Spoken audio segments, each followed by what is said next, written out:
What is up, movie viewers? Dena Views and Reviews here, asking what you watching. Well, today I am watching The Girl in the Pool. Now, this movie stars Freddie Prinze Jr., Monica Potter, Kevin Pollak, Tyler Lawrence, Gray, Brielle Barberska, and Gabriella Hall.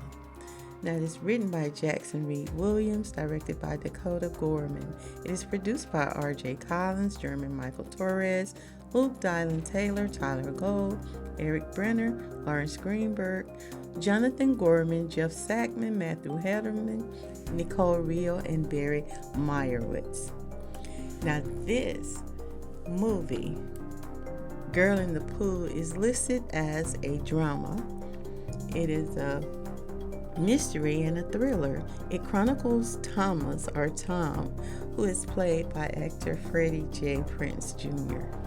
Now, Thomas is a cheater, and the worst kind, of course, because he had the nerve and the audacity to bring the woman that he is having an affair with behind his wife Christian's back to his home. That's right, the home where he and his wife resides. By the way, his wife Christian is played by Monica Potter. Already this man is a scumbag for cheating on his wife and disrespecting her by bringing his side chick to her home and then attempting to engage in sexual relations with her in their pool. Talk about low down and just disgusting human beings. But anyway, Tom's life becomes completely in disarray because of an incident that caused his mistress to die in his pool. It all started as he was philandering with his mistress, Hannah, on his birthday in his own backyard. I mean, the yard, once again, that he shares with his wife. They're in the pool. Now, he notices while he's in the act with this young lady that there is a drone that is watching them. So he gets up in anger to scold the kid from next door. But when he returns, he finds that his mistress is floating face down in a pool of blood. So he jumps in, gets her out, and tries to revive her. He never thinks to call the authorities. Instead, he goes about the business of trying to clean it up and cover up the crime scene, wiping up the blood off of the ground and cleaning the blood from the swimming pool, which I would think would be very difficult to do. But he conveniently puts her dead body into an outside pool accessory storage container. He then sets about cleaning up the inside of the home as well, because she was frolicking in there, which is interesting. But he begins scrubbing down the mirrors and desperately trying to remove all signs or evidence that his mistress was ever even in this house.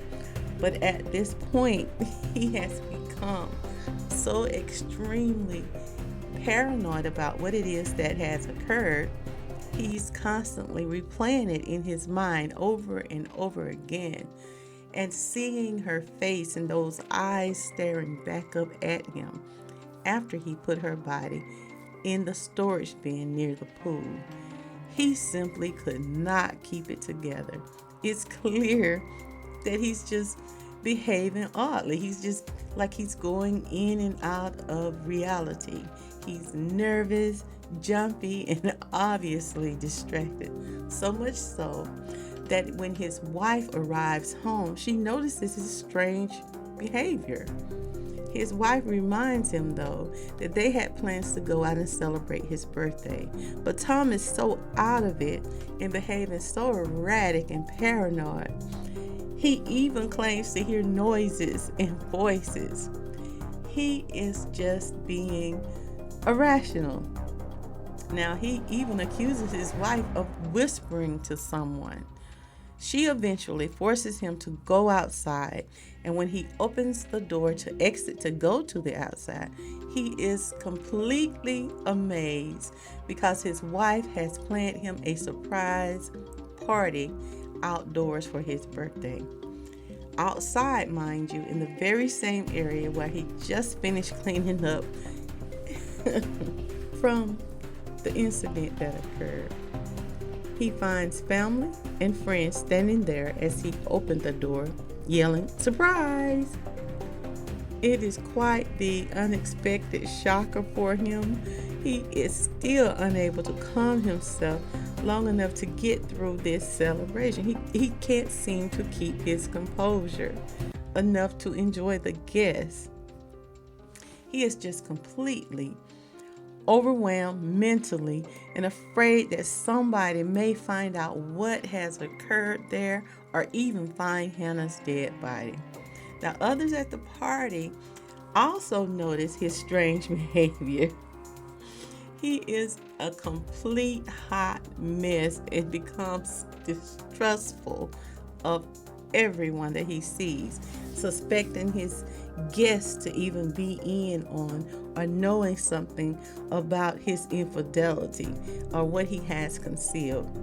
Now, if you want to know what happens next and how this story ends, you will just have to check it out for yourself. I gave this movie a 2.5 out of 5 stars, mainly because I thought it to be an interesting storyline, but it felt as if something may have been left out of the plot. Now, I don't know if I accepted everything that occurred as being completely realistic either. I had a lot of questions about the timing and how he managed to clean up this crime scene and as fast as he did before the guests began to arrive. I mean, at what point did they start setting up for this so-called surprise party? It usually takes a moment to prep something that has been planned for a month. Wouldn't they have interrupted him or somebody at least questioned what's this stuff doing here? Anyway, that's just me overthinking. Preparing though for months, surely she should have needed a certain amount of prep time to sneak the people in and prepare the beverages or whatever for a party. That part just seemed to linger for me. But it seems like someone would have caught him in his side chick in the act. I'm just not certain if some of the twists within this movie were entirely believable. Now, The Girl in the Pool is now streaming on Prime Video, Apple TV, and on Paramount. If you have not already, be sure to like, share, subscribe, and leave your comments on what you thought of this movie. And join me weekly for another review or movie recommendation. And I want you to remember, it's my view. Now, what you watching?